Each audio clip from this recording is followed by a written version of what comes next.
welcome to CDPR, Consortium for Development Policy Research. आप में से पहले लोग आ चुके हैं यहाँ पर? Okay. So we try and hold these conversations on what we think are important issues. We are primarily about dissemination. We think quite a lot of work gets done, but it doesn't get disseminated, it doesn't get discussed. So we primarily do dissemination work. We work with the government, we work with the private sector, we work with NGOs, we work with other concerned citizens to get a discussion going on topics where we have some analytical work, जिसमें कोई evidence है, कोई research है, उन topics के ऊपर फिर हम discussions करते हैं. तो एक थीम जिस पे हम बहुत काम करते हैं वो है cities की, कि what's going to happen to cities. The other themes are the state, how government functions, how government makes policies, how government delivers services. Another theme is on energy, how, what are the issues in Pakistan's energy sector, how does that affect the environment, etc. Yet another theme is firms.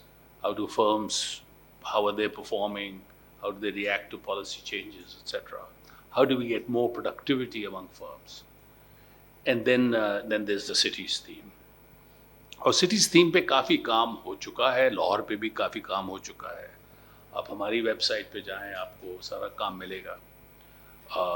CDPR works very closely with the International Growth Center.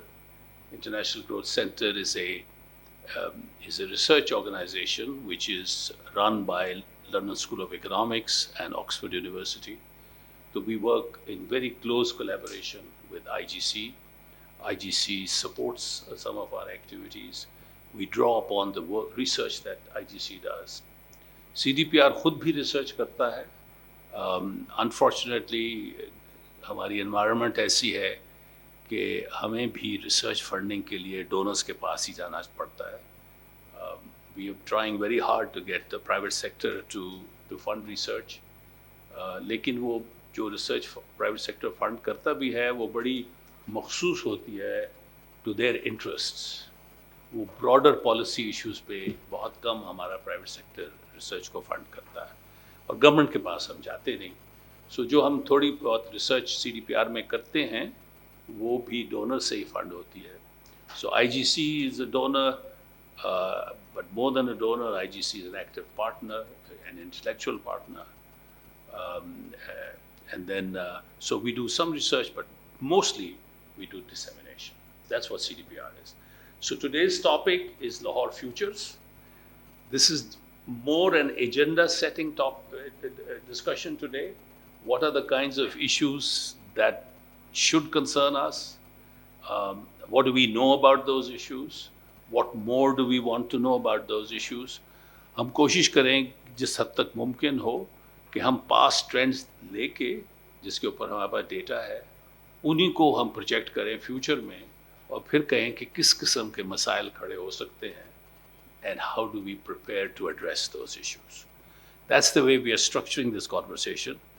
And what we hope is that this conversation will give us some themes that we can then look deeper into in the coming months. So hopefully we'll have 3 or 4 sessions on Lahore Futures. Each of those will dig deeper into specific topics that get identified in today's discussion. So this is more of a round table than a webinar. We expect all of you to contribute to the discussion. But to get the discussion going, we've got an eminent panelist. You can't find, we searched very hard. We couldn't find better people than what we have on this panel. And so let me very quickly, why don't people introduce themselves? That would be much better. یہ اپنے بارے میں بہت کم بات کریں گے, اس لیے میں ان کے بارے میں کہہ سکتا ہوں کہ ان سے بہتر لاہور کی اندر کو کوئی نہیں سمجھتا جتنا کامل ممتاز سمجھتے ہیں. He's an eminent architect, a trend-setting architect, and one who's thought deeply about Lahore. But Ijaz Sahab, as Naved Saab said, Bani-e Lahore as well. So Bani Lahore. Bani Lahore. Bilkul, bilkul.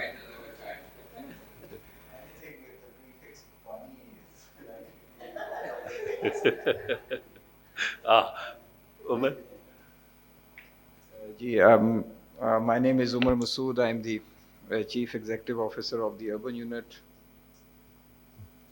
And I think I've become a regular feature at CDRP. Where's my portrait? It should be on the stairwell somewhere. Banwale. Every time when I come to CDRP or IGC, it becomes more difficult because first 2 years I just said that I was starting at the urban unit. Now I am completing year 3 and 4. I'm running out of excuses, so I better have something good to say this time around. So over to you. Umar is also being honest. He is one of the brightest civil servants. He's not just bright, we have lots of bright civil servants. He has fantastic academic credentials to go with it. So an extremely well-trained, better, one of our better trained economists. He has a PhD from MIT. Okay, I'm Qudsiya Rahim. Currently, I'm a co-founder and executive director of the Lahore Biennale Foundation. It's a society registered under the Societies Act of Pakistan. Some friends got together to start an initiative. These were, troublesome years like the 2009, 2010, 11, 12, when things were very difficult and we needed to, there was a lot of chatter, a lot of conversation amongst ourselves about the future, about the present, and about what a counter institute can possibly do. So we all came together. Some of them were from the arts community and some of them not, and started this initiative. So I'm one of many. I do run the foundation currently. The ambition of the foundation is very simple. We look into contemporary issues, contemporary concerns as an art institute, and try and see how we can bring about the arts community, the larger arts community, into the conversation and see how we can work towards similar goals. A lot of times, arts community get left behind. They have a lot to offer, and start in 2013, but registered in 2014, and we've been working since.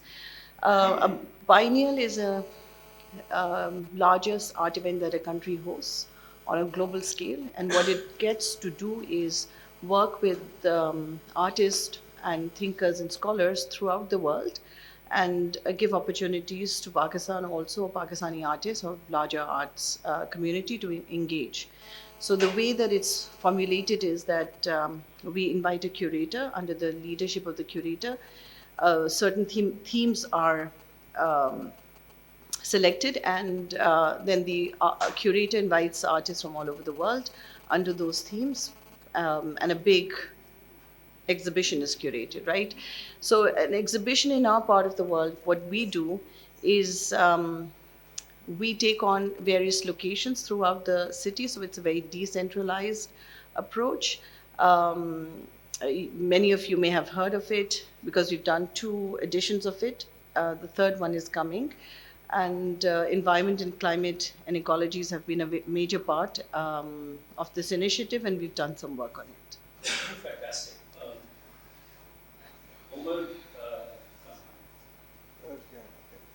Umar Hassan, he will introduce himself, but he's the architect of this building. He designed this building. We love it, and we are very grateful. Thank you. So,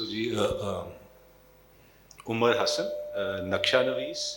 I'm also the Dean of the Razia Hassan School of Architecture at Beacon House National University. I'm Imrana Devana. I'm an architect, an environmentalist, and an urbanist. And Lahore and I are inseparable. I think it's in my blood and every breath I take. So I'm very happy to be here today. Thank you. All right, I'm Samvel. I used to be at LUMS, an assistant professor there for many years, but now I've moved to the US, teach economics at Colby College, and I'll be moderating the talk today. So you want me to sort of... Okay, great. So guys, before we continue, before we turn to the panelists, as I was preparing my remarks last night, so there's something funny I want to share with you guys. So I opened up the new sort of ChatGPT, which is fantastic, and I wrote quotes about Lahore. And so the first quote it kind of whipped up was by Rudyard Kipling. So I was like, no, I don't want something by like an old colonial Gora. And then I asked ChatGPT to give me another quote, and then it gave me a quote by William Dalrymple. I was like, now we've ended up with like a post-colonial like Gora. Asked for another quote by a local, got a quote by Babsi Sidhwa, which was a great quote, except it had like, sort of non-PG-13 language. So I was like, I'm not going to use that in the CDPR talk. Finally, got a quote by Kamila Shamsi, which I'm going to read out to you guys. All right, here's the quote. Lahore is the city of vivid colors in an enduring grace, where the past and present coexist in a vibrant dance. Its streets are filled with stories, its buildings echo with history, and its spirit is indomitable. Okay, great quote. But then I was thinking, is this really the Lahore that we experience and observe? Or is this a romantic version of Lahore in our minds, or some nostalgia of what Lahore used to be? Because the Lahore that I see now is a Lahore full of something dear to my heart, which is air pollution. It's Lahore which is incredibly hot, a Lahore which is incredibly congested, a Lahore which now is teeming with traffic and people. Within the last 30 years, the population of the city has ballooned to over 13 million people. Crime has gone up. Just recently, a LUM student died in a traffic accident. Underage driver was driving rashly in Phase 7. There's a lot of sprawl. So the point is, we think about Lahore as this cultural, vibrant city, which to some degree it perhaps was and still is. But where is it headed? Is this really a thriving, sustainable city? Or is it one which is headed towards decay? And that's the sort of conversation that we would like to have with our esteemed panelists today and get their views on how they see the city evolving. Now, cultural dictates that I should start with the Kamil Mumtaz Saab, but as Ijaz Saab said, that Umar Saab is one of our leading bureaucrats, but he's also a very busy bureaucrat, so he needs to leave. So I'll start with him first. So Umar Saab, a curveball first. I have two questions for you, and then you have a lot of flexibility in terms of where you want to take the conversation. I'm going to mimic my dear uncle and I guess friend, Nadeem ul Haq, who kind of thinks about development in Lahore, but what he calls the DMG capture of prime real estate in the city. So if we think about urban planning as, and we envision Lahore as a consolidated, sustainable city, a lot of that prime real estate lies with the government.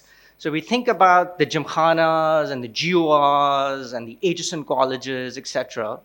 Is this land which belongs to the elite, or is this land that belongs to the citizens at large? And if you think about the city as one which needs to be sustainable, how do you envision the development of our downtown areas and the general planning of the city? Well, it's not as much of a curveball as I expected. I'm very clear about it. As time is passing by, this thing is going to happen. We just cannot stick to the GR1s and everything else. And if you move around that area, and I move around that area almost on a daily basis, so my commute is from my home to my office at Edgerton Road, then through the Secretariat, and then meetings in GR1 and so much. GR1 is also changing. If you look at the periphery or the edges of GR1, high-rise apartment buildings are actually basically coming up. Government needs resources. That is one issue. Government has also found out that now acquiring land for building or for any other government project is becoming more and more expensive. And now they are looking inwards on how to best utilize whatever existing land parcels they have. The only issue is that while you do not hear anything about it is because we, as you said, we do not have a consolidated approach towards the city. That is one big problem. Even as we speak, Lahore has more than 4 multiple agencies or organizations which are looking after the cities. You've got the DHA, you've got the Cantonment Board, you've got LDA, you've got Lahore Municipal Corporation, and then you have a new sort of a variant coming up, which are these very large housing societies, Malik Riaz, Bharia, etc., which are almost like self-sufficient in the sense they are providing the services, and they have literally become no-go areas as far as municipal services are concerned. So even the Lahore Waste Management Company collects the waste from the gate and then disposes it, but it is not, in that sense, they are not within the remit of any agency, within the city. So while we might think that there are certain drivers which will make us look inwards towards utilizing state or government land for better use, because one thing is very clear that even now if you want to have another GOR built or government officer residences, I think we are now at 7 or 8. So it was GR1, GR2, GR3, GR5, GR6, the GR7. We are simply running out of land. So even the existing GORs are now being densified or would be eventually densified because land has just simply gone out of reach of even the government. Barring perhaps the Governor House or Bagh-e-Jinnah. Well, Bagh-e-Jinnah is non-controversial. But if you are speaking about GORs, I think that process is already underway. The cost of construction of residences and maintaining these large residences is becoming unaffordable. So yes, we passed through a period in which DMG or the civil services had a very prized property in the center of Lahore, but I think eventually it is no longer going to be palatial houses. They would be eventually replaced by smaller houses. And paying the electricity bill of these palatial houses, which comes out of civil servants' own pocket. In fact, many civil servants would like to live in that location, but not to live in that big a house. So let me put it differently. I talk to my, colleagues. This is Lahore's best location, GR1, where it is located, but they would not like to live in a 4-canal or an 8-canal house at the moment. And number of civil servants and demand for housing is increasing. So there is densification happening. So if you take out GR1 from the equation, the more recent GR1s are smaller, smaller houses. But a strategy towards it is lacking because it is so multiple. I mean, there are so many, it's basically a coordination issue. I think urban planning and urban plan execution in Lahore is particularly complicated, and it is complicated in all big cities. I mean, if we were speaking of Karachi, I think they have more than one cantonments over there also. So it becomes very difficult to coordinate these type of infill development strategy, or thinking of having more densified use of land or going towards high rises. One thing that we have done successfully, and now you can actually see the result, people might differ with me, is that when they changed the LDA regulations for high-rise buildings, a sort of a densification has started happening. So if you move around Gulberg 3 these days, the side streets and everything, and you are just amazed. Where there were houses, apartment buildings are cropping up, or commercial office spaces cropping up, and pretty looking, office space. So Lahore, one is this issue.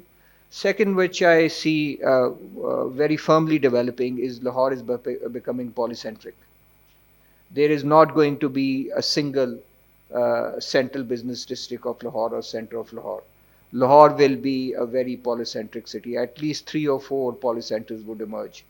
One would be in Raiwind, one would be in DHA, one would be Gulberg, and this is my sort of if I'm a soothsayer over here, uh, place your bet on the old Mall Road. That thing is coming up, and that is going through a process of revival. If you see the buildings around Tollington Market and everything, the new coffee shops which have come, and Mall Road sort of went into a decline, but I think now it's actually going up again. So you will have a city with 4 central business districts. Um, I think that answers the question in a very factual sort of a way. I don't have an opinion on this, but I think these what you fear, this perpetual dominance of the district management group or the erstwhile CSP and now the Pakistan Administrative Service. I think that would decline. Just to follow up on that, Umar Saab, so how does your work at the urban unit sort of feed into a larger plan for the city?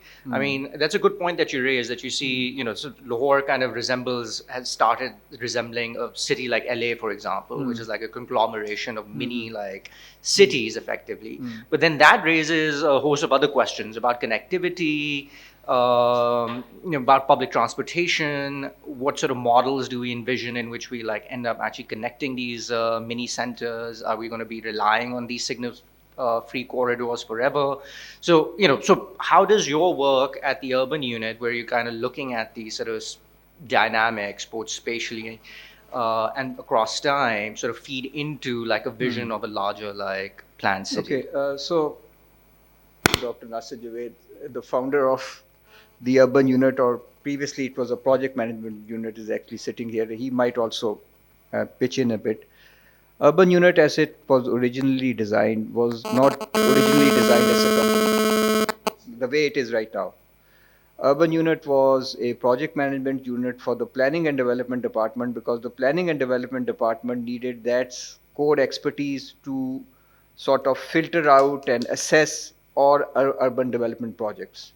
So by and large, that core function that we were originally assigned with, we still do for the planning and development department.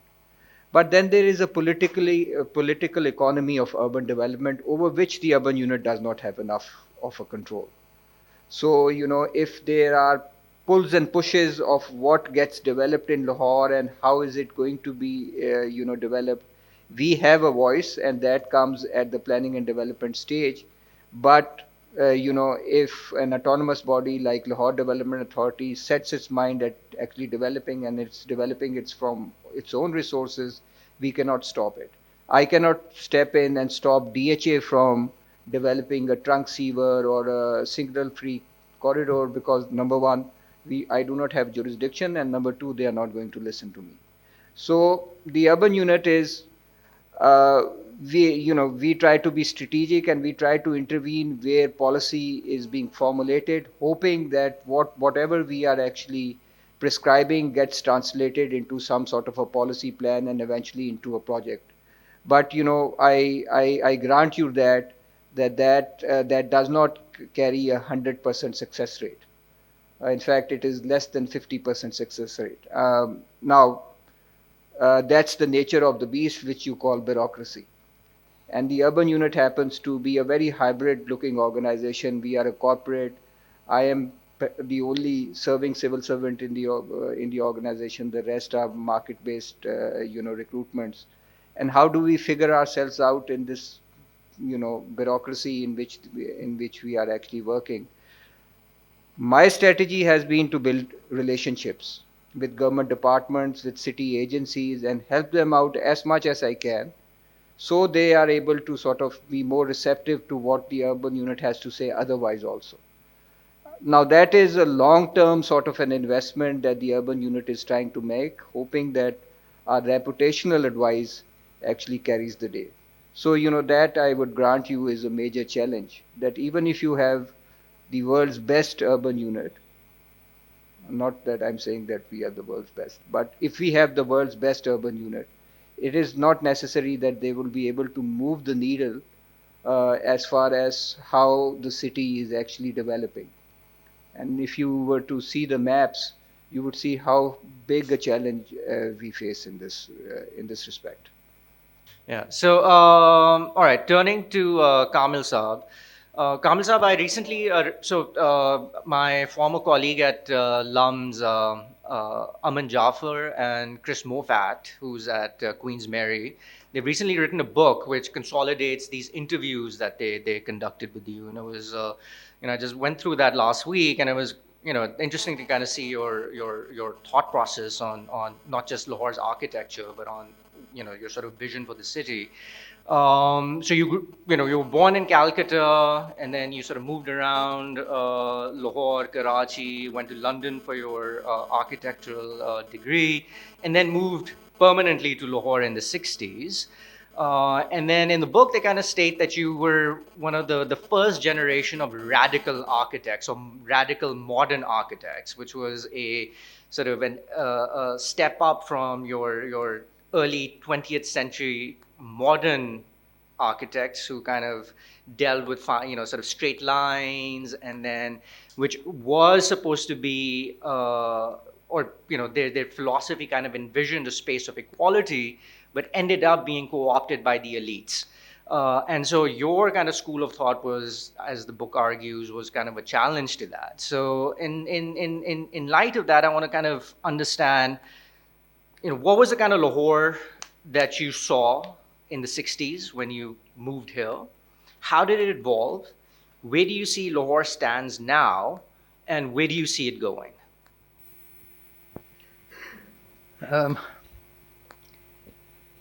देखिए, ज़ाहिर है कि जिस तरह से आपने ये सवाल फ्रेम किया है, ये भी एक बहुत ही अहम नुक्ते की तरफ मैं बहुत फ़िक्रमंद हूँ, क्योंकि आपसे पहले इजाज़ भाई ने भी कुछ जुमला ऐसा कह दिया जिस पे मैं चौंक गया। और वो मसला है कि हम आदी हो चुके हैं। जो जदीदियत के नज़रिए का एक मरकज़ी नज़रिया है, और वो है progress, development, evolution, growth, forever and ever and ever and ever. तो एजाज नबी साहब ने जैसे कहा कि ये इदारा तहकीकाती इदारा है, और हम आदाद-ओ-शुमार पर मबनी फ़िक्र, मबाहिस से, नशर व इशाअत, इन चीज़ों पे काम करते हैं। और आपने ख़ास तौर पे तवज्जो दिलाई कि बशर्ते कि ये काबिल एतमाद और ठोस तहक़ीक़ हो, जिसकी के एक शर्त ये है, मसलन माज़ी में क्या था, उसके बाद क्या हुआ, फिर क्या हुआ। तो इस तरह से फिर हम रुझानात मुतय्यन कर सकते हैं, और ये बुनियाद बन जाती है मंसूबाबंदी की। आपके सवाल के पीछे भी मुझे यही जज्बा और नज़रिया नज़र आया कि लाहौर जब आप आए थे तो 1960s में तब क्या था, फिर क्या हुआ, फिर क्या हुआ। ये मैं चाहूँगा कि इस पे थोड़ी सी आप गौर करिए, क्योंकि मुझे ये ग़ालिबन सबसे बड़ा ख़तरा नज़र आता है। और वो ये कि हम चीज़ों को जब मुतालिया करते हैं तो हमारे जहन में ये प्रोग्रेसिव, डेवलपमेंटल ایک نظریہ ہوتا ہے, تصور ہوتا ہے, تو اس کو ہم بنیاد بنا کر ہی منصوبہ بندی کرتے ہیں. اب مثال کے طور پہ لاہور کی بات ہو رہی ہے, ذکر بھی ہوا یہاں, ٹریفک 60s میں مال روڈ پہ ہم اسکول میں ہوتے تھے, تو آپ ٹریفک لے لیں, اربن ایکسپینشن لے لیں, ایریا ایکسپینشن لے لیں, اربنائزیشن لے لیں, انہی چیزوں کے حوالے سے ہم شہری منصوبہ بندی کی بات کرتے ہیں, منصوبے بناتے ہیں. ذرا سا غور کریے کہ یہ کیا کہہ رہے ہیں ہم. Urbanization, Pakistan is one of the fastest urbanizing countries in South Asia. So, اس کا مطلب کہ پھر اگلے سال اور اربنائزیشن ہوگا, پھر اور ہوگا. اس کی بنیاد پہ ہم پلان کریں گے to cater for more urbanisation, تو اربنائزیشن اور تیز ہو جائے گا. یا آپ کہیں کہ صاحب ٹریفک بڑھ رہی ہے تو اس لیے ہمیں سڑکیں چوڑی کرنا ہے. نتیجہ کیا ہو گیا کہ اس پہ, اور عمرانہ کو خوب پتہ ہے جس کے خلاف ہم نے مہم چلائی, اور موٹریں آ جائیں گی. پھر آپ کہیں گے کہ یہ تو ابھی اگلے سال تک اور بڑھ جائیں گی, تو پھر آپ اوور پاس بنائیں گے, پھر انڈر پاس بنائیں گے, پھر اور موٹریں آئیں گی. یہ کدھر کو جا رہا ہے اور اس کا منطقی نتیجہ کہاں پہنچتا ہے؟ میری گزارش یہ ہے کہ جناب آپ سب ماشاءاللہ بہت پڑھے لکھے محققین ہیں, تھوڑی سی اس بنیادی نقطہ نظر پہ غور فرمائیے کہ تحقیق کے لیے اور منصوبہ بندی کے لیے کیا یہ تصور, اس میں کوئی سینس ہے؟ کیا اربنائزیشن بڑھ رہا ہے تو اس کا مطلب بڑھتا جائے گا تو بڑھتا جائے گا تو بڑھتا جائے گا, تو کیا ساری لاہور سے لے کر اسلام آباد وال ٹو وال سٹی ہوگی؟ ٹریفک اگر بڑھ رہی ہے تو پھر اس کے لیے اور بنائیں سڑکیں, پھر اوور بڑھتا جائے گا. اور کیا سارا, یعنی از دس پاسبل؟ اور یہی جو طریقہ ہے سوچ کا, یہی وجہ ہے کہ ہمارا شہر تباہ ہو رہا ہے, ہمارا ملک تباہ ہو رہا ہے, ہماری دنیا تباہ ہو رہی ہے. اور ہم کہتے ہیں ابھی دل مانگے اور تھوڑا اور.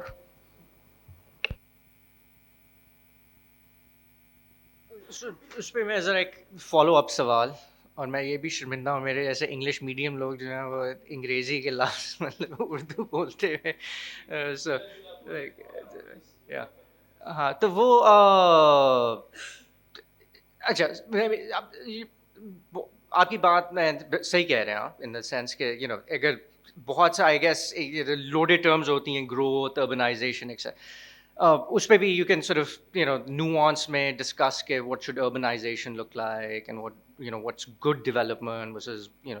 میں یہ سوچنا چاہ رہا ہوں کہ آپ کے اس میں you know the way you kind of envision what Lahore or like what does a good city look like in your mind, کہ اگر اچھا شہر جو ہے اس میں کیا ہونا چاہیے, مطلب اس کی استھیٹک کیا ہے, اس کو آرگنائز کس طرح کیا جاتا ہے, اور کوئی مثال آپ دے سکتے ہیں اپنی اس میں کہ جس یو نو کوئی ایسا شہر دنیا میں جو sort of resembles that sort of a good city. وہ جو آپ نے کہا نا کہ جدیدیت سے میں نے شروع ہوا, میری تعلیم تربیت وغیرہ, اور پھر تبدیلی آئی. ایک جو بہت بڑا مجھے وجہ میرے لیے جو مجھے خامی نظر آئی جدیدیت کے نظریے میں, وہ یہی جو ایک تصور ہے. اور اس کے برعکس جب میں نے اپنے روایات کو دیکھا تو معلوم ہوا کہ غور و فکر کی بنیاد کسی اور طرح سے بھی ممکن ہے, اور وہ انکریمنٹل انفینٹ اینڈلیس گروتھ اس کے بجائے ایک نارمیٹو سوچ بھی ہوتی ہے. تو آپ کا جو سوال ہے کہ کون سا شہر، تو از دیر اے نارمیٹو سٹی؟ اور میرے جو لاہور میں ہی جب واسطہ بھی پڑا ورلڈ سٹی کے ساتھ 77 سے ہم کر رہے ہیں کام، تو سب سے بڑا جو مجھے احساس ہوا کہ ایک نارمیٹو سٹی تصور نہ صرف ہو سکتا ہے بلکہ لازمی ہے، اور اسی شہر میں وہی تھا. تو نارمیٹو سٹی کا تصور اگر آپ لے کے چلیں تو پھر پلاننگ اس کے مطابق کریں تو پھر اس کے حدود ہوتے ہیں اور اس کے مطابق چیزیں بہتر طرح سے یعنی ہو سکتی ہیں. ہاں مجھے یہی میں نے دیکھا سیکھا کہ جدیدیت سے پہلے کے جو شہر تھے ان کی کچھ خصوصیات تھیں،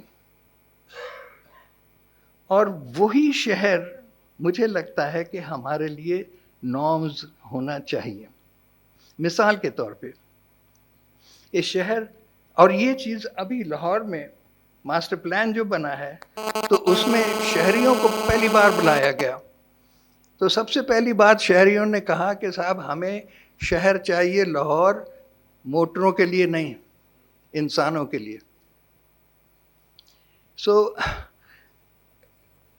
واکبل سٹی. اور اسی منصوبے کے پروسیس میں اشتہار بھی دیے گئے، پبلک سے پروپوزلز مانگے گئے، تو ایک پٹیشن لاہوریوں نے سائن کیا، the city that we want, کچھ 4000 سگنیچریز، اور اس میں بھی یہی تھا واکبل سٹی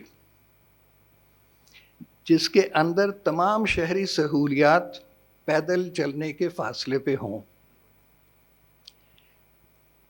اور اس سے آپ سوچ سکتے ہیں کہ ایک پورا نظام، ایک پورا معاشرہ قائم ہو سکتا ہے جو بہت ہی مختلف ہوگا، بجائے اس جنون جس کے پیچھے ہم لگے ہوئے ہیں. جی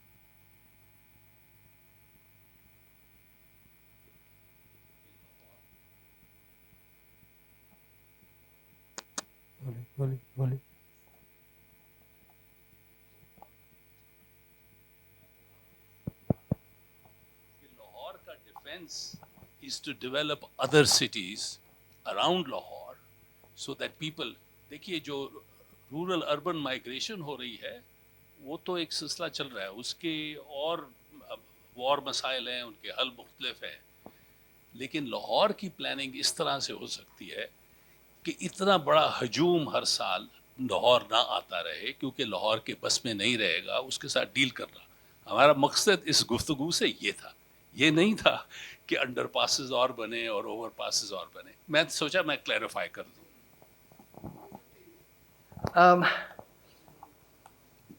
تو پہلی بات تو یہ کہ اگر آپ کے ذہن میں کوئی نارمیٹو شکل ہے تو آپ اس کے لیے منصوبہ بندی کریں گے اور اس کو کرنے کی کوشش کریں گے. جو ہمارا طریقہ یہ ہے کہ جی اب تو نئی چیز آ رہی ہے، آگے دیکھیں کیا سے کیا ہوتا ہے، اور ہم بڑے یعنی بغلیں بجاتے ہیں، خوش ہوتے ہیں کہ واہ واہ جی اب جو چیزیں ہو رہی ہیں وہ تو کبھی انسان. تو یعنی یہ جو ایک انتھوزیازم، ایک ایکسائٹمنٹ کہ جناب ابھی دیکھیے آگے آگے کیا ہوتا ہے، تو یہ سارا کچھ ایک ہی چیز کی پیداوار ہے کہ آپ نے یہ نہیں طے کیا کہ نارمیٹو انسان کیا ہوتا ہے، نارمیٹو شہر کیا ہوتا ہے. اگر آپ نارمیٹو انسان کو لے کے چلیں تو اس کی ضروریات تو بہت محدود ہیں. اگر آپ نارمیٹو شہر کو لے کے چلیں تو اس کی حیث، اس کی سائز، پاپولیشن، یہ ایک حد سے زیادہ نہیں ہونا چاہیے. تو جب وہ حدود کے اندر آپ کام کریں گے تو بہت سی چیزیں آسان ہو جاتی ہیں، بلکہ وہ سسٹینیبل ہو سکتی ہیں. اگر ان حدود سے آپ تجاوز کر جائیں تو پھر وہ چیز سسٹینیبل ناممکن ہے.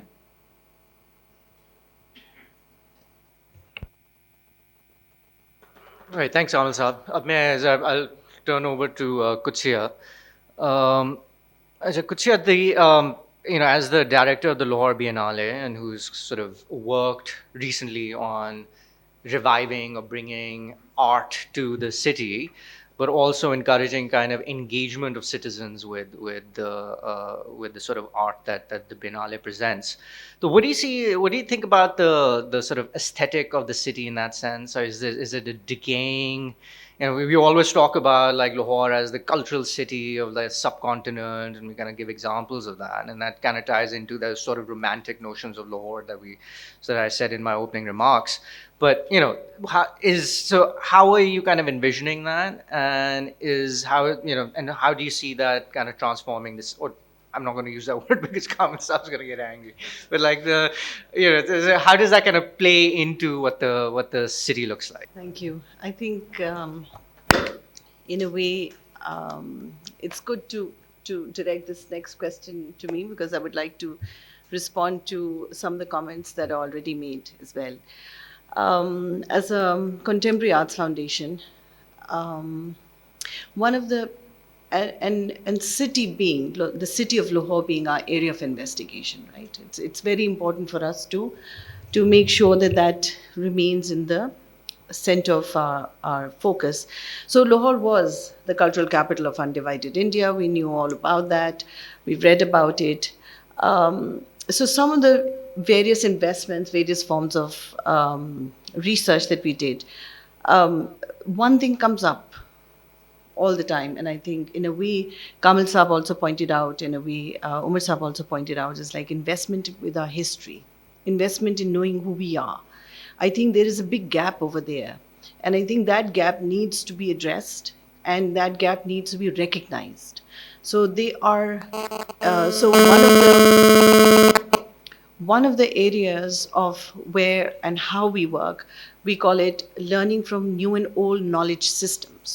So the way that we have constituted ourselves, I'm very, very lucky to be surrounded around all these amazing people, and I just try and pretend to be a sponge.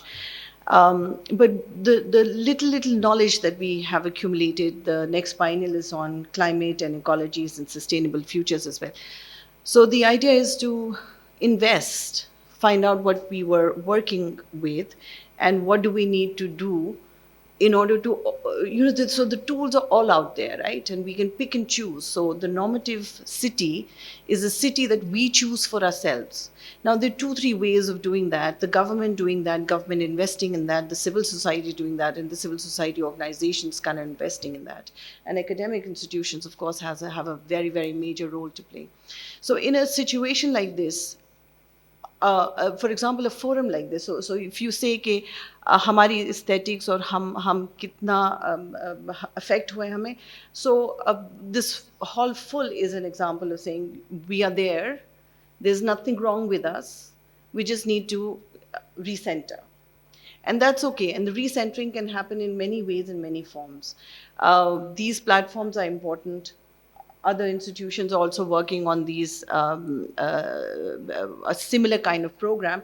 All of that, plurality is important, all of that. Aesthetics, of course, जब एक छोटा सा मसला जो है वो ये है, इस वक्त ख़ास तौर से हम सब ये देख रहे हैं कि एक बहुत हंगामा सा मचा हुआ है शहर में, जिसमें बहुत सारी बत्तियाँ आ गई हैं, एंड हमने बहुत जल्दी सोच लिया है कि ये बत्तियों से somehow aesthetics और हम अच्छे हो जाएंगे. सो और एकदम से प्रोग्रेस नज़र आएगी, एकदम से वो चीज़ें होगा. सो I think what we need to do and what we need to really address is those kind of issues کامل صاحب ہیں یہاں پہ, عمران ٹوانا ہے یہاں پہ, اور ہم نے تو بہت سارا کام کیا اکٹھا. بٹ ہم these guys have worked very hard along with Rafi Alam and 10 other people and secured the canal as a heritage site and a place where there's ecology, there is a place where, you know, we need to preserve it for 10 million reasons, right? And to have to see all of those dancing things or, you know, lights and those kind of things, and I know کنہوں نے بنائی ہیں, ہمیں پتہ ہے کہ کنہوں نے بنائی ہیں, ہمیں پتہ ہے کیوں آئی ہیں, بٹ اب اس کے ساتھ اب وہ ایک کمرشل اینٹی بھی آ گئی کہ جی آپ پلاٹ خریدیں یہاں پر, right. So I think we need to address this. We need to create some forum of civil society kind of a platform needs, various platforms need to come together and address the city. We can go and talk to the commissioner, کیوں ہم لڑ نہیں سکتے کیا, but ہمیں یہ سب کرنا ہے اپنے شہر کے لیے. ایک خاص قسم کی, ضروری نہیں کہ سڑکوں پہ جا کے لڑائی کی جائے, اس میں بہت اکیڈیمک طریقے بھی ہیں, بہت اور بھی طریقے ہیں. Mustafa Parache is sitting over here, and together we started, Kamal Saab, myself, there's Fawzia sitting over there, Imran and Tiwana, we all worked towards, you know, once we understood that the smog season was becoming a permanent feature. He was the commissioner Lahore at that time, and together we started this civil society and government consortium, and we planted 2.5 million trees. And these were all catalogued. He literally opened the city for us and say, اچھا ٹھیک ہے, LDA کو بٹھایا, MCL کو بٹھایا, اچھا چلیں بتائیں ہم کس طرح کام کر سکتے ہیں. So we, and like how you were also part of this whole, everybody was, who could be part of it was part of it. So I think what we need is more of these conversations, projects and programs like these, working with the government. I think بہت ضروری ہے حکومت کے ساتھ کام کرنا, کیونکہ میں بہت زیادہ حکومت کے ساتھ کام کرتی ہوں. نہیں وہ ہماری ہر دفعہ بات سنتے ہیں, نہیں ہم ہر دفعہ اپنی بات منوا پاتے, مگر ایک آدھ کسی بیوروکریٹ کو منا لیتے ہیں, ان کے ساتھ کام کر لیتے ہیں, because they are from within us. So ہم کمیونٹیز کی بات کرتے تو انیشلی تو ہم سارے ایک شہر سے تعلق ہے ہمارا, اس میں سے ہم میں سے کچھ حکومت میں ہیں, کچھ یو نو ایکیڈیمک انسٹیٹیوشن چلا رہے ہیں, کچھ اور قسم کی چیزیں کریں. So we need to recognize each other and understand that they don't know what we know, because we are experts in certain things, areas, right? And then, you know, work together. مشکل کام ہے, but ہم نے تو ابھی تک اپنی ایک consortium سنبھال کے رکھی ہے جس کے ساتھ ہم بات کرتے ہیں اور کام کرتے ہیں. Just a kind of like, just quick thoughts on that. I mean, this is where like research from places like the IGC and CDPR really sort of help, because you know, a lot of the things that you raised, I mean, these are great ideas, but they also have to be, you know, evidence-led. So this thing about planting trees in Lahore, I think erroneously, I think people tie it to reduction in air pollution. And that's, you know, evidence demonstrates that actually planting trees doesn't do anything for air pollution. It's like a great thing to like bring temperatures down. It's a great thing to provide shade, and it like really makes cities green. So that should be the sort of primary driver of like planting trees. But air pollution, on the other hand, trees don't absorb PM 2.5. PM 2.5 settles on leaves, but that's just a very, very small bit. For reducing PM 2.5, we actually have to target vehicular emissions, reduce those, you know, the vehicles on your roads. You have to like target these small sort of these factories with boilers, steel re-rolling factories in the city, for example, etc. So I mean, there's a whole complex set of issues here, and you know, again, that's where like civil society plus research organizations like the CDPR and IGC need to kind of come together and generate that evidence to see like how to target policy well. And so, sort of segueing to you, Umar. You know, this argument, so, you know, we've been talking about this normative sense of the city. And, you know, Lahore could, of course, I mean, you know, there's these outdated models of like Lahore as this city with like free flowing traffic and, effectively like a concrete jungle. But I think even within like the neoliberal framework, which I don't think of as a monolith, I think now even, neoliberal practitioners like myself, we see, the modern cities have their, just see them as small, as spaces where people come and interact. This whole thing about creating, pedestrian walkways, for example, is not to just get people from one place to the other. It's also because this allows interaction across not just classes, but all kinds of people, and that's where new cultures and ideas develop, etc. Right? And you see that in some of these kind of developed country cities where you have new forms of art developing, new forms of music that come about. Hip hop in New York in the 70s, for example, can transform the music. So, in that sense, where is the innovation in where do you think, what are the gaps in terms of innovating in a city like Lahore? And how do we kind of move towards, using your sort of own experience with architecture, create that kind of aesthetic for the city where we're able to kind of generate those kinds of returns on both art and culture and conglomeration? Can I start by just making a comment before answering your question? I was kind of really taken aback by Umar Saab's sort of commentary on the urban unit. So the urban unit, in my opinion, has been a fantastic body of the government that does great stuff.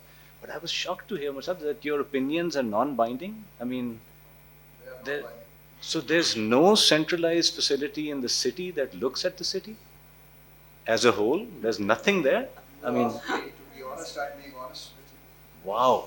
So that's where the problem is. I mean, it's in a nutshell. I mean, there's just nobody so everybody is looking after a little pocket that is theirs per se, and there's nothing holistic about this entire endeavor, which is shocking for me. I always thought that. Well, you see, so let me sort of, while we are having this discussion, what you must have noticed is that there is a collective lack of vision about the city. The only person who said that we should have a normative sort of a idea about what a city should be, it's not there. And I can tell you there are two reasons for it to my mind.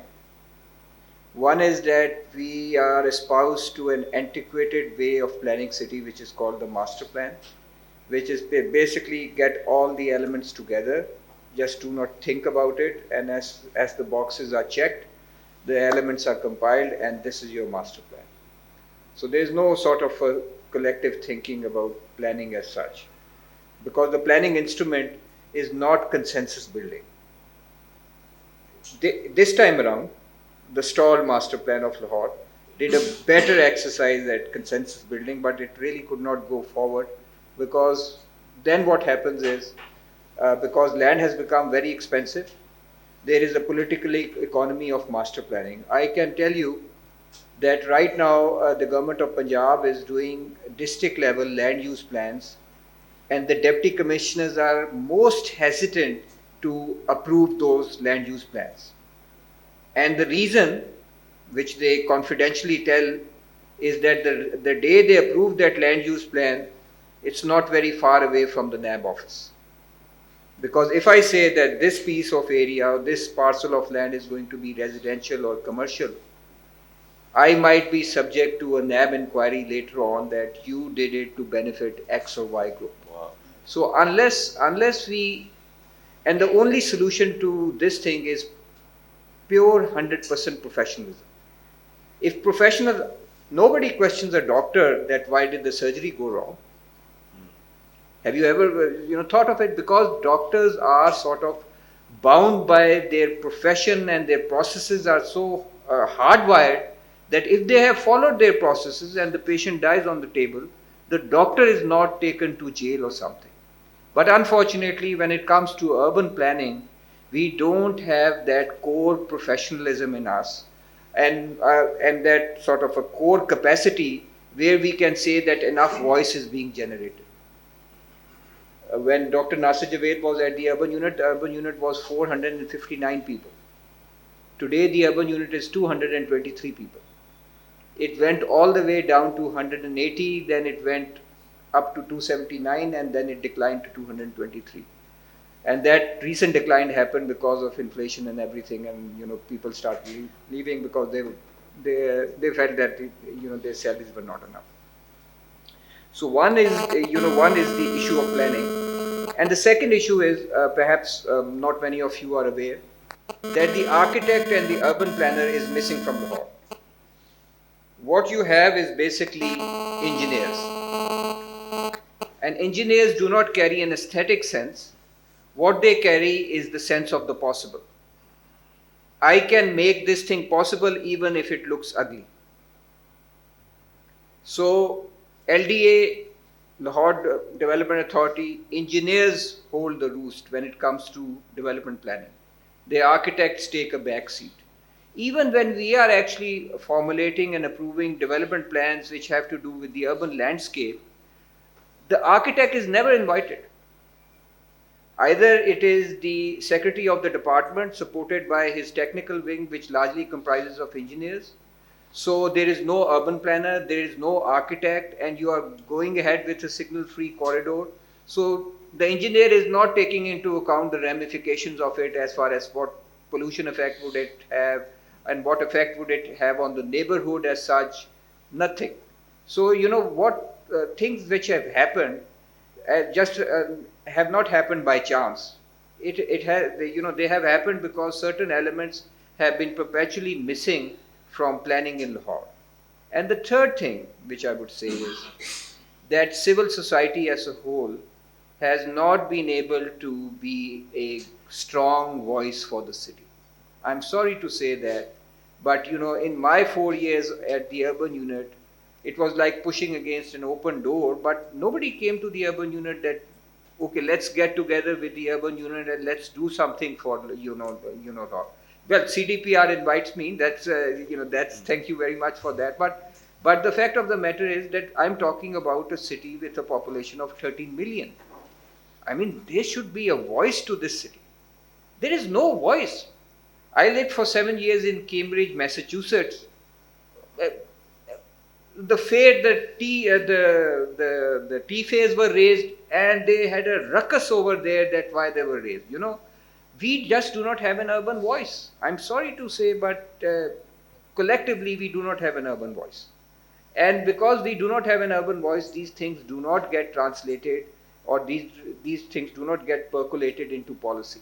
So policy is made by the civil servant, by the political executive, and engineers. Look at C&W, Communication and Works Department, you look at Lahore Development Authority, you look at the Public Health Engineering Department, go visit these departments, and what you would see as a technical arm is a predominance of engineers. Not that engineers are bad, they are smart people, but you have to be a collective.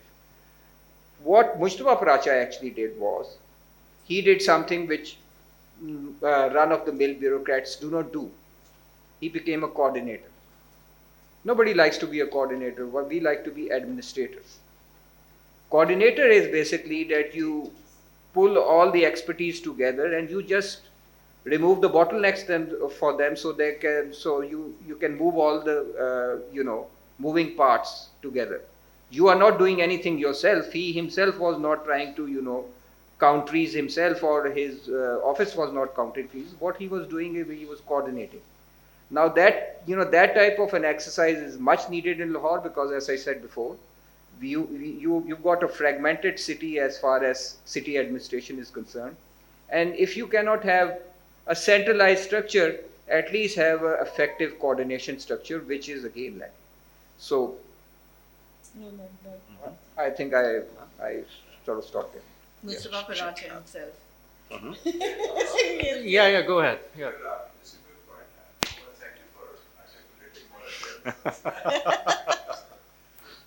So, just a quick addition to the players here. Let me add a player. Somebody who does have a very holistic view of the city are the land developers. Okay? And I'm not going to take names. I'm still in service.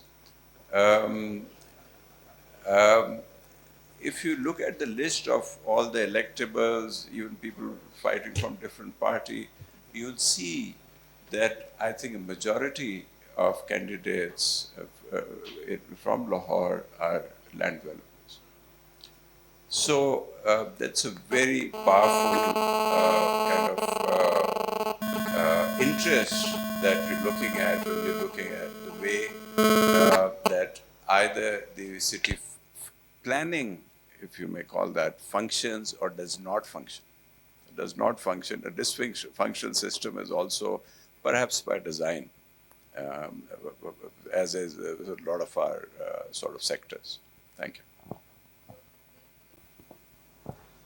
We were looking at, we banned single-use plastics. We made sure, urban unit thrived through the peri-urban policy that they took out, banning of burning garbage, those kind of things. These are little things, but they were banned then, and then, punishable by, law and those kind of things.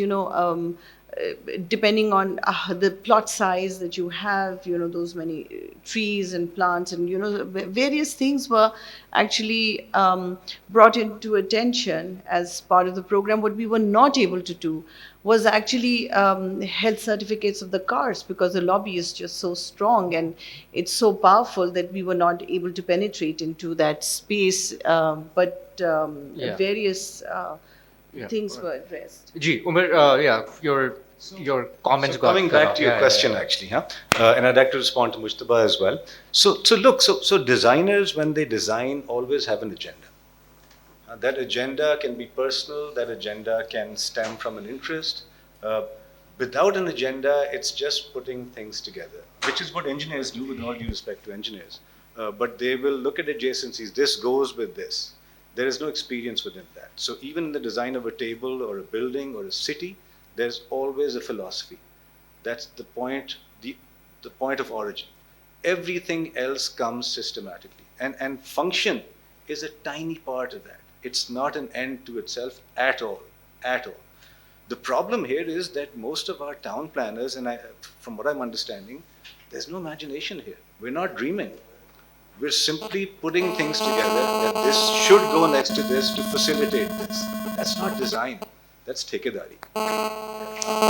Can you link that to the Ruda project? That just because that too links with the whole the political economy of land development in the city. And so, I mean, you can't even sort of manage what you already have, and there you're like going out and building something new on the other side of the banks of the river. I haven't personally seen the Ruda plan.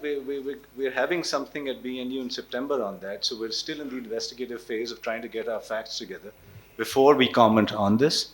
Look, I'm not against planning, I'm not against development, but the way it's done is what's problematic. It's unimaginative, it's boring, it just speaks to sort of solve a problem rather than create opportunities, which is what good town planners do. Well, if it's monotonous and boring, then what would it really look like then? I mean, what would planning what it looks like non-boring now. planning look like? Well, boring planning looks like Lahore now, right? Yeah. Non-boring planning, I think scale is a big part of that as well. Scale is a huge part of that. So once you get to a size that is larger than what you can handle, of course things will go south.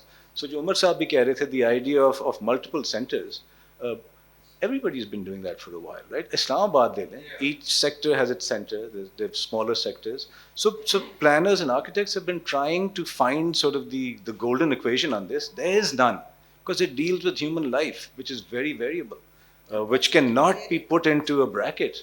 There's so many more things that come into play when you're looking at people, at their aspirations, their lives, what makes them tick. So it's a very difficult equation. Or maybe it's not even an equation at all, it's a series of equations. Sorry to, interrupt, but I'm aware of the basic philosophy of Ruda project when it was started. The basic philosophy was very simple. Expatriate Pakistanis are looking for housing investments, and you need to develop those housing investments so that the dollar starts flowing in post-COVID. That was the philosophy.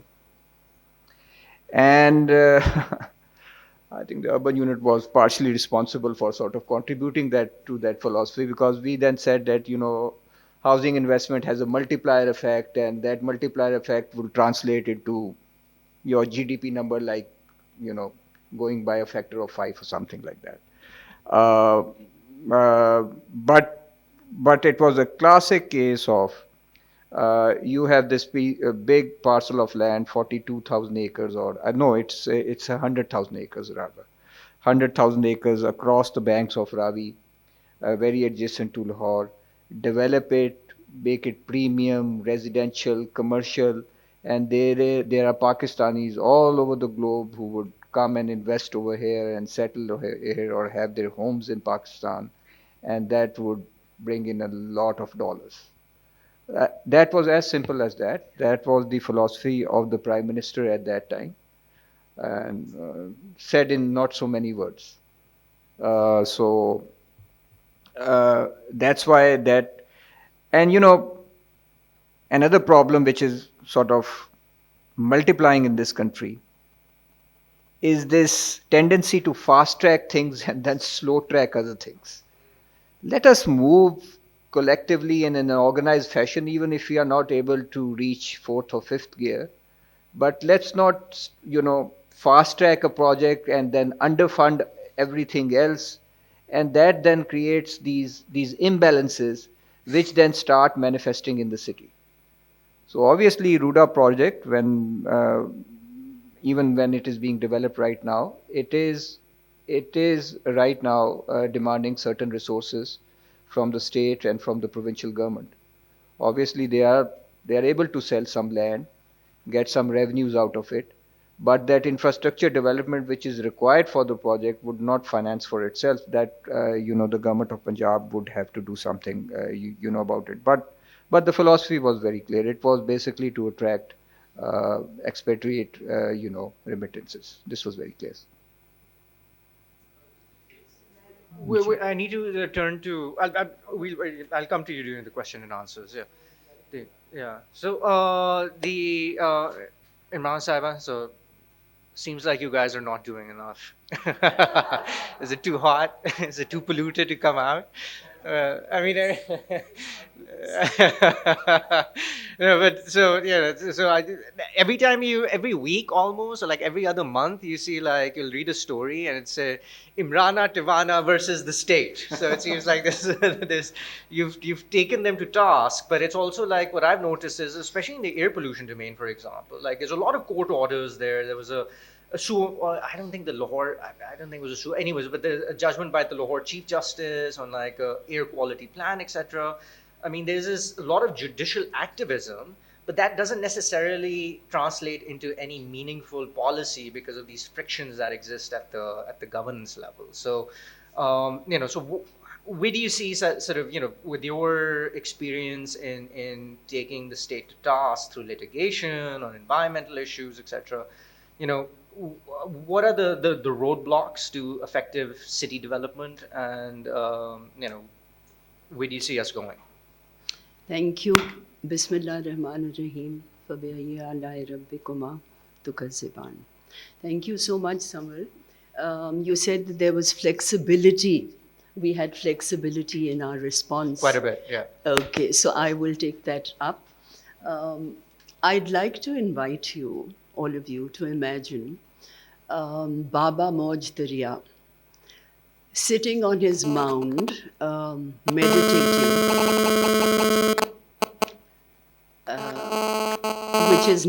which is currently behind the Lahore High Court.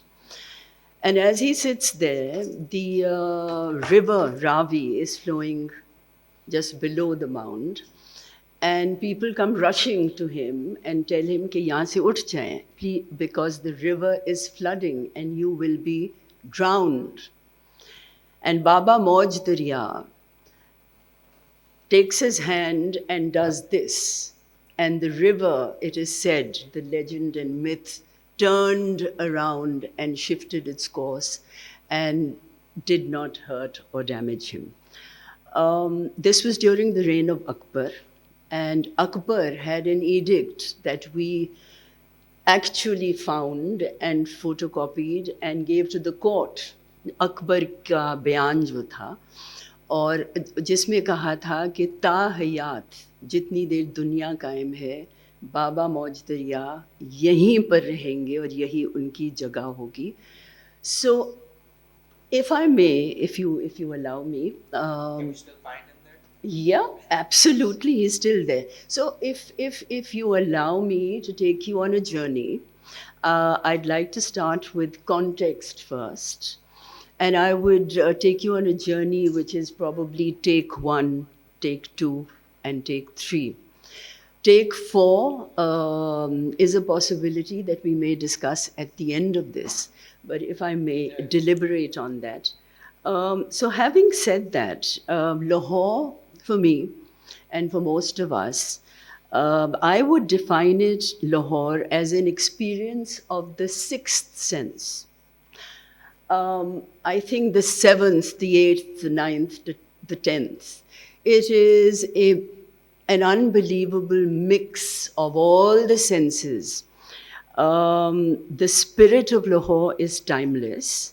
Its culture, poetry, music, kings, philosophers, writers, poets, the Ramayana, the romance, and the mystery of Lahore will never die. Or at least we hope it won't. And I come here with a very positive bent. This is take 1. Take 2 will be the extreme distress that we are facing, the health emergency that we're in. But then Lahore was very strategically placed and has been plundered and torched and razed to the ground. And it is this mystical phoenix that somehow it's so resilient in its being, in its foundation, in its spirit and soul that it will resurrect itself over and over again. And I think saying that, we are very confident that Lahore will resurrect itself yet again with our collective effort, and I totally agree with the panelists. Nothing can be done alone. So Lahore is a city of very sharp anomalies and gross contradictions. It's a city which is very hard to understand, but the context is that is Lahore like any other city? Is Lahore just a city? Is it a new city that was made some years ago with a demarcated plan? And the answer is no. Lahore is 5,000 years old and probably the most incredible city in the world. It can compare to any of the older, of course, Mesopotamia and Sumer. I mean, we have Mohenjo-daro, which is the first beautifully planned city in the world, possibly, with drainage systems. So they were doing it 7,000 years ago, and here we are. Here we are with 600,000 tons of solid waste with not a single waste treatment plant. Here we are with over 7,000 tons of waste per person per day, with no treatment plant. But then coming back, this was take 2, and we're going to be jumping windows from take 1 to take 2, and I come back to 1. So then let's look at Lahore and what it is and why it is even more important to protect this city, to secure it as a beacon. It's the soul of our identity. It's often said it's the cultural capital. I believe it is so much more than that. So Lahore is also then the city of tombs and mosques and palaces and fortresses and museums and gardens.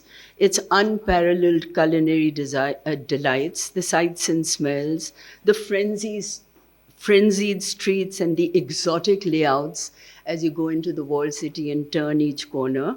They're like hidden gems waiting to be discovered and recognized or rediscovered, or at least accepted as part of our multi-layered history and identity. This is all part of us, whether it was the Sikhs, whether it was the Hindus, whether it was the Ghaznavid dynasty. Lahore has been a capital. Few cities can boast such infinite majesty, simplicity, beauty, and grandeur. So this is the city of saints and carries an aura of absoluteness, a definitive presence, which is the resilience of the city, I believe. It's a very serendipitous place to be in, because you don't know who you're going to bump in at any given point if you begin to walk the streets of Lahore in take one. Data Saab was asked to come here, and he came and wrote the first treatise in Persian on Sufism in the world. We don't realize, what we have here. There is Mia Mir Saab and Bibi Pak Daman and Madho Lal and Baba Shah Jamal, and an endless list of mysticism within the bloodline of Lahore that continues to spread its fragrance. Take two. Our life expectancy in Lahore has decreased by 7 to 8 years. We can't walk outside because the pollution is now so intense that you need to carry medicines. And we are in a virtual prison. Come back to take one, Wazir Khan Mosque, Badshahi Mosque, the Fort, Shalimar Gardens, names like Akbar, Shah Jahan, Anarkali, Amrita Sher Dil, Dara Shikoh, Ranjit Singh, the Tosha Khanas that we had here. Queen Victoria's necklace in 1856 was 161 carats that was made from the jewels in Lahore. Of course, it was looted by the British and Ranjit Singh. And so these are not ordinary events. And as we speak of take one, this was known as the Lahore Diamond. It was the capital of the Sikh Empire. And it was ruled in the 19th century and before by the Delhi Sultanate and the Ghaznavids, the Hindu Shayas, and the Mughals. It has 13 gates, very exotic. Have we ever thought of Roshnai Gate and Sherawala Gate and Makki Gate? This is the city of Shamshad Begum and Nusrat Fateh Ali Khan, of Rudyard Kipling and Faiz and Iqbal and Anarkali and Hafiz Jalandhari and Choktai. Malika Pukhraj, Bhai Ram Singh, Shakir Ali, Sir Ganga Ram, Iqbal Bano, Noor Jahan, Ava Gardner at the Lahore station. There was a song called Lahore at that time. I don't know how many of you have heard. Allah Baksh, Kekaus, Guru Ramdas, Alfred Woolner, the Sanskrit scholar, Gama Pehlwan, Khadak Singh, Princess Bamba, and the list, and of course our very own Naveed Shehzad, who I'm so happy has joined us. But I will stop here. I could go on and on about this, but take one is context. This is Lahore, the Shalimar Gardens, the World Heritage Sites, the beauty and splendor of Lahore. I think that the most important thing, I will talk about the legislation, and perhaps I should talk about that just to give a context to where we are and why we are where we are. That's the big question. So I was asked a few months ago that by a journalist, when I shared the legal history of policy and instruments of law and treaties that we have signed. And of course, everything is the well-being of the people. People cannot breathe here. And he asked me one question, and I ask you that question. It really hit hard. And he said, Bibi, aapne kaha कि 2001 में ये legislative process, judicial process shuru hua tha, where Justice Mansoor Ali Shah, who was then a young lawyer, filed a public interest litigation with 3 other people, and a commission was made 2001. So we're talking 22 years. I'll quickly take you through the legal history before, and this is take 2, and I'll come to take 3 if time allows, if that's okay. So they said, why is Lahore the most polluted city in the world? Why is the Hadiara drain the dirtiest, most toxic drain? Why is the river Ravi? Bhai, hum isi kabil reh gaye the, is Lahore ki shano shaukat ko pamal karne mein ki hum yahan pe pahunch gaye. And I asked myself that question, this is true,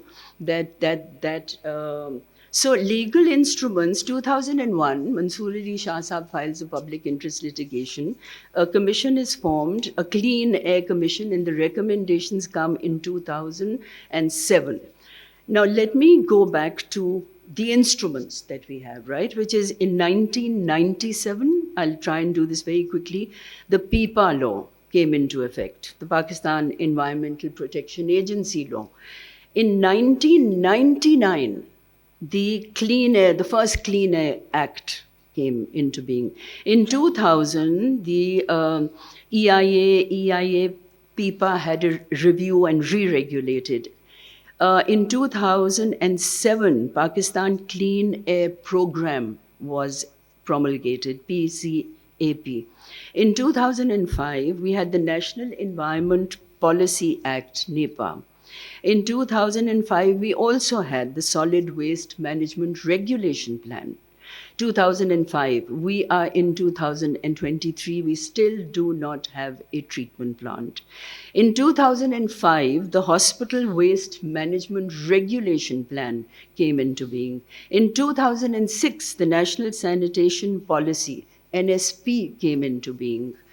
In 2007, the Solid Waste Management Directives came into being through Municipality of Punjab.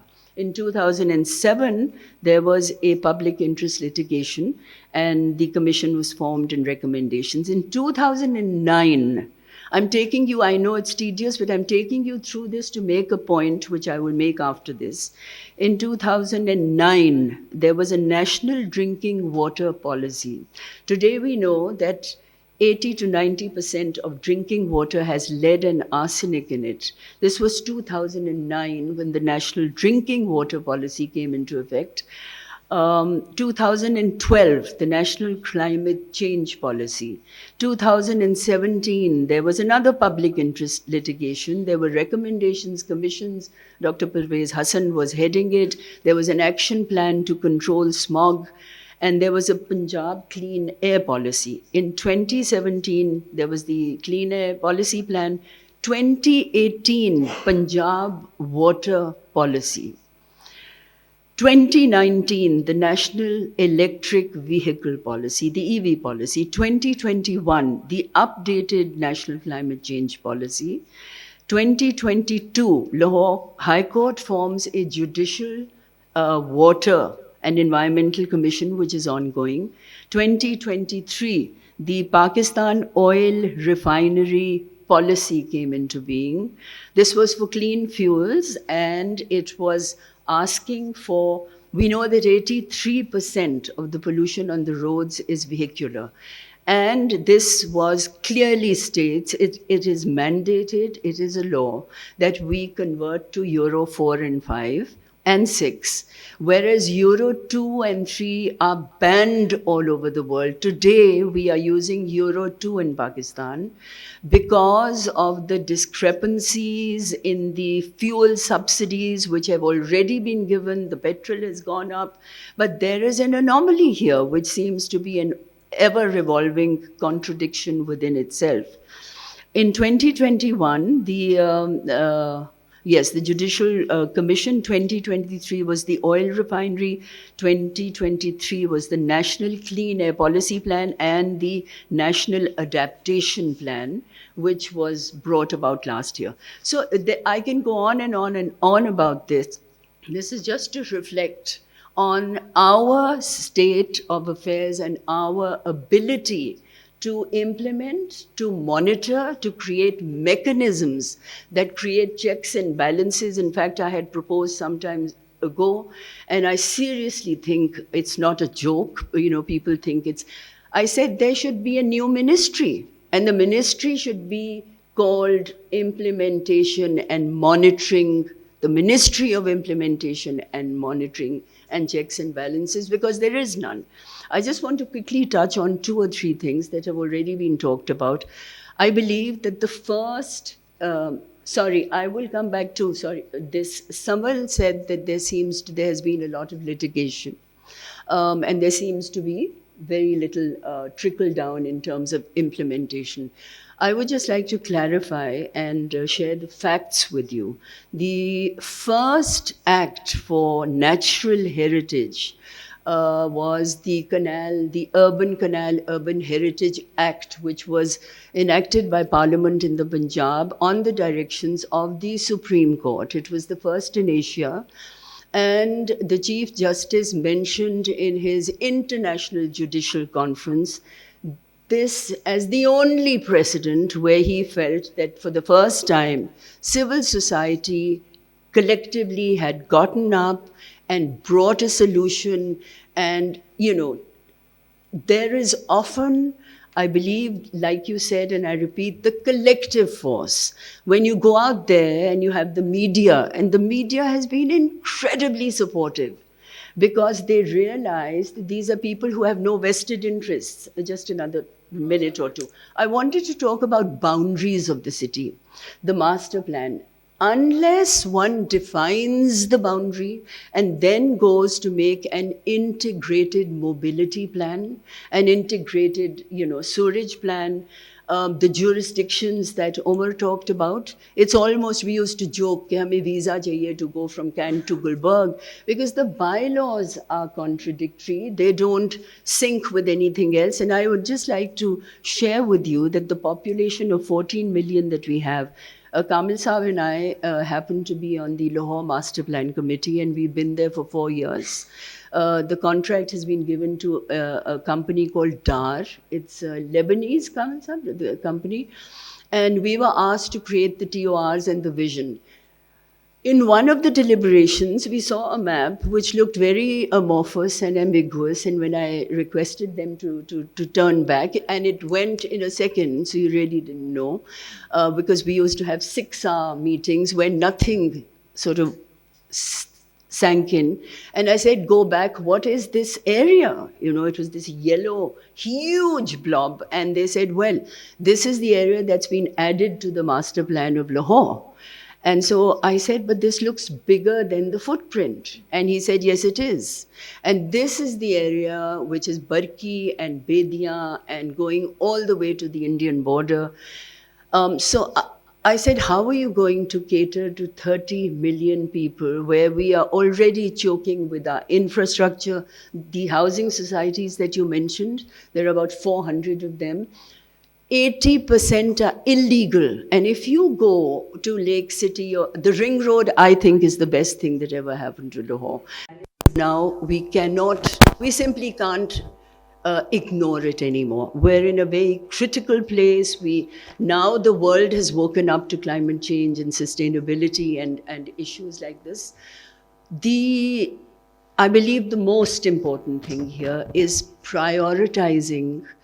China did it. When Beijing started to burst at the seams and they had 6 ring roads, the policy changed. The urbanization policy changed because there were just too many people.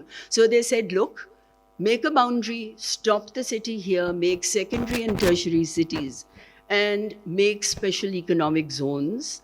Yes, it's a very...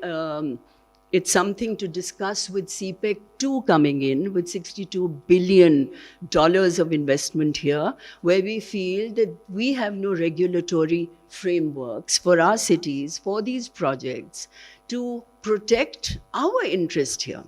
And so we're looking at gaps where we can begin to give back to Pakistan not only the ecological well-being that the people of Pakistan deserve, but also make models that can contribute to the rest of the world. I mean, Bhutan has a GNH, and Bhutan years ago is the only zero carbon country, and we hope that we can make things like a zero carbon, whatever, department and so many other things.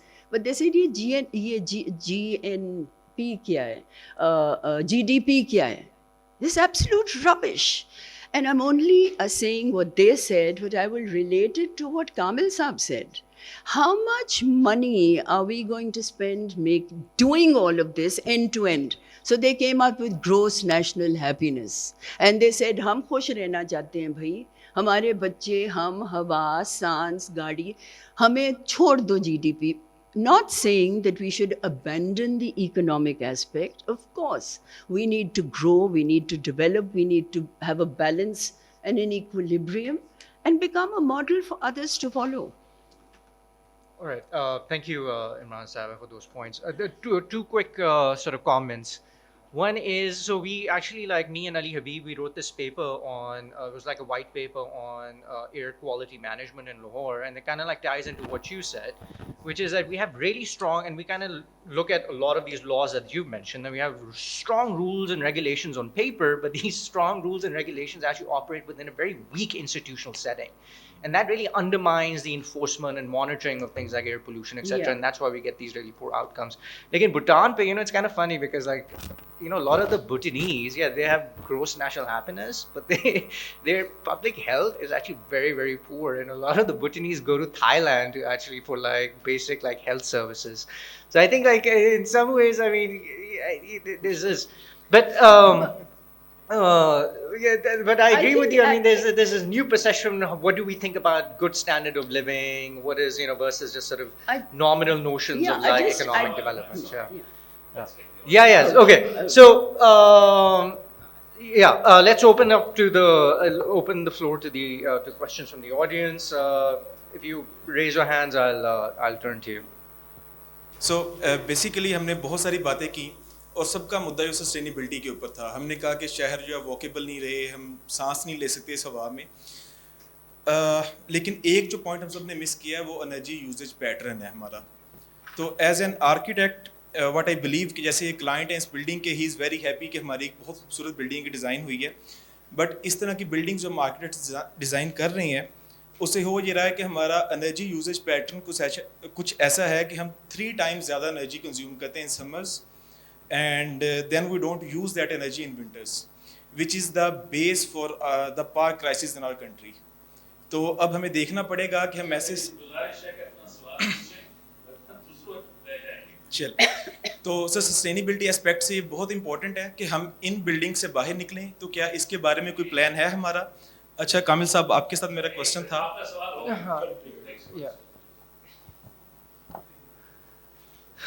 In the back or the पीछे.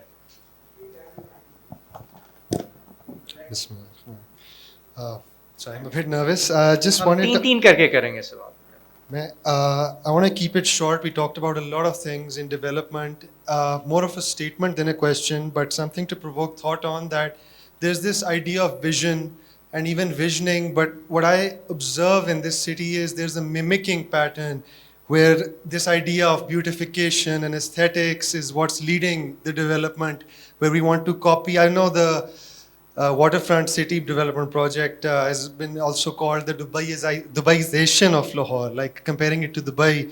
Or these landmark projects are so much just copying the global north and importing solutions. Shouldn't we have more localized solutions, or shouldn't we perhaps go back to our roots, those cultures? Ms. Imrana talked about the old city, Lahore, and Lahore, I feel, is getting so much more polarized. Just your thoughts on that. Okay, yeah. Or anyone else?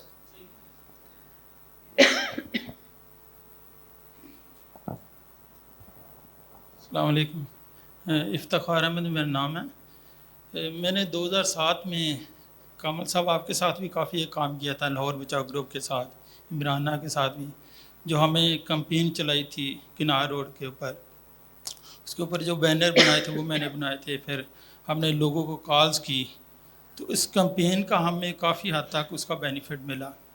اچھا میرا کامل صاحب آپ سے سوال ہے کہ جب آپ جو پالیسی میکرز ہیں, جب اگر آپ کو کوئی ان کے ساتھ ملنے کا جب بھی موقع ملا, تو آپ نے جو لاہور کی جو یہ سچویشن ہے اس کی ان کو کوئی آپ نے سلوشن دیے کہ جس کے اوپر انہوں نے کوئی ایسا سلوشن جس کے اوپر انہوں نے کوئی عمل کیا آپ کی؟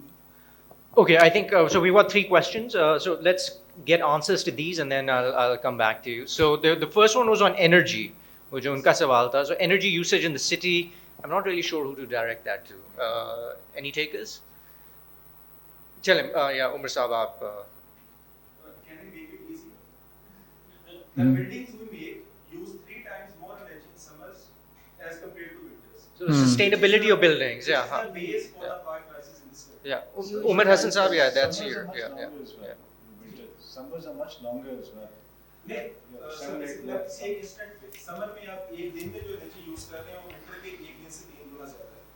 میں ٹھیک کہہ رہی ہوں. جس کی وجہ سے you install 3 times more power plants to supply the power in summers and they remain underutilized in winter. اور جس کی وجہ سے ہم آج اس انرجی کرائسس میں پھنسے ہوئے ہیں. well دیکھیے بلڈنگس کے اندر تو نئے مٹیریلس وغیرہ بھی ہیں that we can use like stabilise mud things like that don't use as much energy in their production as well. ایک تو آپ کا سوال ہے نا کہ جو ایئر کنڈیشننگ لوڈز اور جو ونٹرز میں نہیں ہوتے, but even the production of material for construction is also very energy intensive, تو اس کو بھی دیکھا جا سکتا ہے. And I think also the building codes جو ہمارے ہیں, we have something called the green, اور ان کی it should be mandatory now within the bylaws that greening of buildings is compulsory. اس کے بعد if you were to ask me, I can give you 1,000 pages of immediate, intermediate and long-term solutions that we have drafted. We have an action plan that is ready to run, جس میں یہ سب چیزیں شامل ہیں. People, architects and otherwise, who are working on it. جیسے کامل صاحب نے بھی کہا تھا کہ there is a lot of knowledge in old knowledge. This is something that we also believe. The wind catchers, you know, Lahore Fort mein, there were these tunnels where air would come in and then mix with water and those kind of things. So there is a lot of knowledge in the old systems of construction. I think it's really important to reconnect with them. Shalimar Gardens is another example. So I think investment in something like that is critical, and there are people who تھوڑا سا comfort zones have shifted تھوڑا سا comfort zone کی بات نہیں ہے, تھوڑا سا آپ کو ایک خیال رکھنا پڑے گا. اب میں تھوڑی سی اکنامکس پہ آ جاتا ہوں. اس کی ہاؤسنگ اسٹاک ہوتا ہے.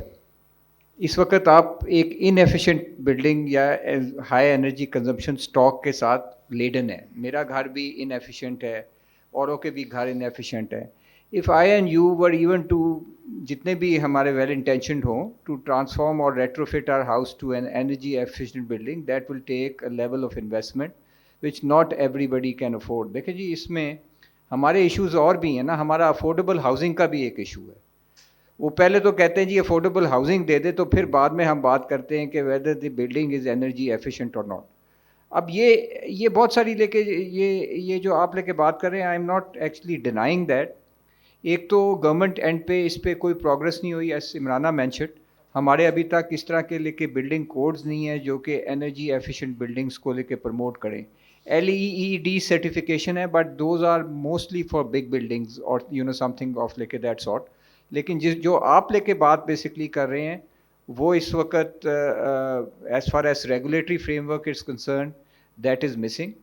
And as a policy maker I also have to keep in mind کہ whether this would be an additional layer of regulation on a already very constricted housing market. ٹھیک ہے نا, مطلب ہے ایک یہ بھی لیکن ایشو ہے جو ہم نے شاید perhaps ڈسکس نہیں کیا کہ how does the city live. میں تو بڑے اچھے گھر میں رہتا ہوں, but not everybody is living in the style in which I am living. So we need to be conscious of introducing, but I completely buy your argument. Next question. Yeah, Jasa. High rises, are they suited to northern areas, northern parts of the globe? Because having more sunlight when you have long winters is a good thing. But high rises in areas where we are located may not be the most suitable structures given our climate. I just want your view on that. And you can, Kamil صاحب اس کو آپ وہ دوسرا سوال تھا اس کے ساتھ بھی ٹرائی کر سکتے ہیں, وہ جو local, instead of importing ideas from abroad, like how do you kind of incorporate sort of indigenous ideas in construction. دیکھیے اصل میں یہ سارے سوالات ایک ہی طرف ہمیں اشارہ کر رہے ہیں, مگر ہم منکر ہیں. we refuse to see what they are telling us. Buildings energy efficient, یہ جو اتنی لمبی لسٹ عمران نے بتائی لاہور کے لاہوریوں کے کارنامے اور انہوں نے کیا کیا چیزیں بنائیں، یہ سب بغیر اس بجلی کے کیا. So this is not something that you need, مگر اب اس طرح اس کو لے لیا کہ یہ تو ہونا ہی ہونا ہے. اب صرف یہ ہے کہ اس کا پاور شیئرنگ کیسے کر لیں، آگے پیچھے کیسے کر لیں، مگر یہ ہونا ہے. سو یہ بات وہی ہے کہ آپ کا نارم کیا ہے، how much what temperatures does the normal human body require. So وہ نارمیٹیو جو آپ کے کرائٹیریا ہیں ان کو تو ہم خیر بات کہہ گئے، تو اس کے بعد تو انحد، دیر از نو لمٹ. تو پھر یہی کچھ ہوگا جو یہاں ہو رہا ہے. ہائی رائز کے بارے میں بہت سارے غلط فہمیاں ہیں، اور سب سے بڑی بات تو یہ کہا جاتا ہے کہ صاحب یہ ڈینسیفیکیشن کا واحد طریقہ ہے. سب سے زیادہ high rise iconic city Manhattan, United States کا سب سے ڈینس برا مینہٹن. اس کی جو ڈینسٹی ہے وہ ورکنگ ڈیز میں ڈبل ہو جاتی ہے، اور ورنہ وہ. تو یہ ڈینسٹیز کا اگر سولوشن ہے تو مینہٹن جتنی ڈینسٹی ہمارے اقبال ٹاؤن کی ہے. اقبال ٹاؤن کے بھی دو قسم کے ایریاز ہیں، کچھ ہائی ڈینسٹی ہیں، کچھ لو ڈینسٹی ہیں. جو لو ڈینسٹی ایریاز ہیں وہ مینہٹن کی نان ورکنگ ڈیز والی ڈینسٹی ہے، اور جو ہائی ڈینسٹی ایریاز ہیں وہ مینہٹن کی پیک ڈینسٹیز ہیں. دوسری بات یہ کہ سب سے زیادہ ہائی رائز بلڈنگ کہاں ہے؟ سب سے اونچی بلڈنگ کہاں ہے؟ وہ دبئی میں ہے. وہاں کو ڈینسٹی کا پرابلم ہے. آپ کے پاکستان میں سب سے اونچی بلڈنگ کہاں ہے؟ کلفٹن پہ. کیا وہاں ڈینسٹی کا مسئلہ ہے؟ صاحب یہ مسئلہ کوئی ڈینسٹی کا نہیں ہے، فائدہ صرف ڈیولپر کا ہے. ورنہ we just can not afford this. So simple medium low rise buildings آپ کریں جو یہاں کا کوئی بھی مستری بنا سکتا ہے. اگر اس کی قیمت ڈبل بھی ہو تو وہ سارے کا سارا پیسہ اسی اکانومی میں رہے گا. آپ کہیں کہ صاحب یہ بڑے ہم نے، حالانکہ یہ بھی نہیں ہے، دے کاسٹ مور، اور وہ سارا پیسہ جو ہے اس اکانومی سے باہر چلا جاتا ہے. تو we simply can not afford it. We are deep in debt. ہاں یہاں پاکستان کی ایوریج ہاؤس ہولڈ کی income is not just poverty, it is subsistence level سے نیچے. آپ کے لاہور شہر وچ is the richest city almost of Pakistan, یہاں پہ average 60% households have incomes below the poverty level. How on earth can such an impoverished economy even think of high-rise buildings جو بنانے کے لیے آپ کو imported technology لانا پڑتی ہے، اس کو چلانے کے لیے آپ کو میکنائزیشن اور بجلی اور لفٹس اور air conditioning. How can you even think of such a thing? So there is a need for a lot of very basic questioning. اور یہ میں کہہ رہا ہوں کہ اگر آپ اپنی نارمیٹیو کرائٹیریا کو خیرباد کر دیتے ہیں تو پھر you are in free fall. So just hold on to those, آپ کو سارے سوالوں کے جواب مل جائیں گے. So there was one more question there in the, yeah.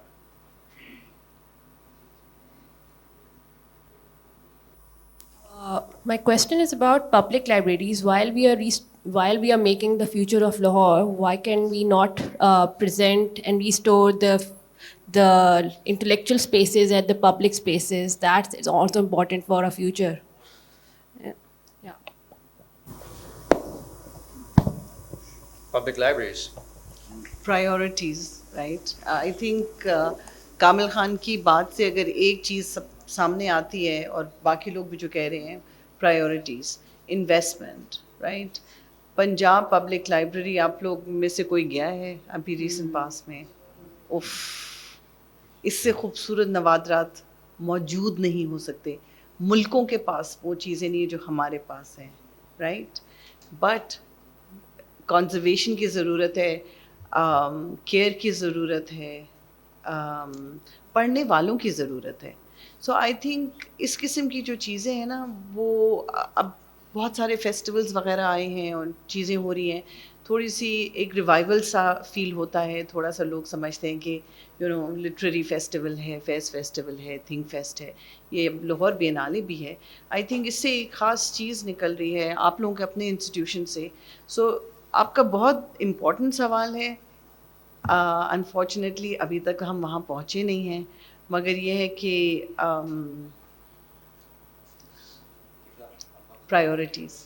I'd just like to add, to say one thing, that I think we should take the opportunity of being here at CDPR, which has done tremendous work, and the urban unit and others here, and really focus on a solution. I think the time for narrative, rhetoric, and academic papers is gone.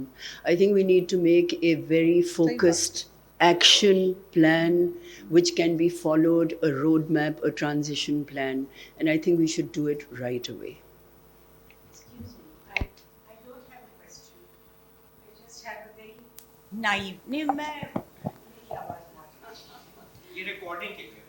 Oh, I'm sorry.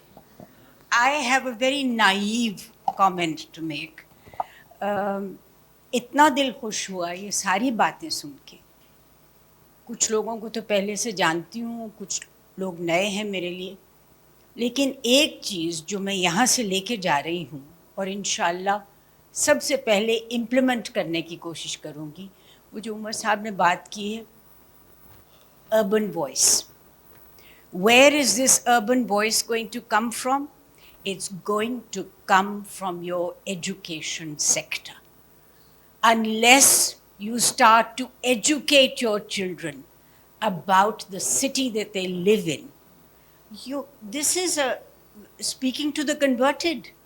یہ تو آپ لوگ تو سارے جو ہیں اس profession کے لوگ ہیں, اور تھوڑی بہت اختلاف ہوتا ہوگا, لیکن by and large you all on the same page. لیکن آپ کی آواز یہاں سے ان سارے اسکول کے بچوں میں, ان سارے کالج کے بچوں میں اور یونیورسٹی کورسز میں ریفلیکٹ ہونی چاہیے. اس کے بغیر آپ جتنا مرضی کر لیں عمرانہ, کوئی امپلیمنٹیشن نہیں ہوگی, because there is no urban voice, we are mute. تو میں یہ سمجھتی ہوں کہ یہ میرے لیے ایک نہایت ہی مفید آفٹرنون رہی, and I am very very grateful to Ejaz for inviting me. I wish my daughter had been here, who is an architect, and I'm sure she would have enjoyed this very much.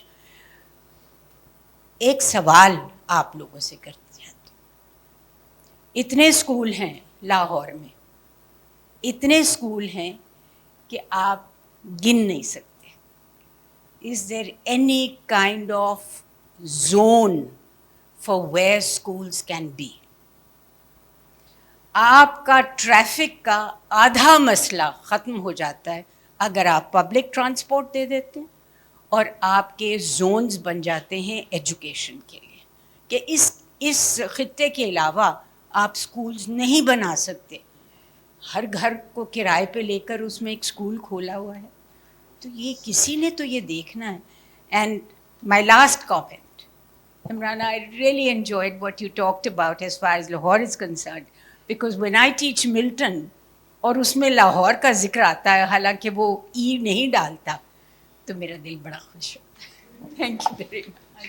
To say in response to that I'm being tasked to put together, I'm heading an initiative on climate change, sustainability and the environment at BNU, where we are making a national model across all provinces, GB and AJK, and with international collaborations as a shared platform.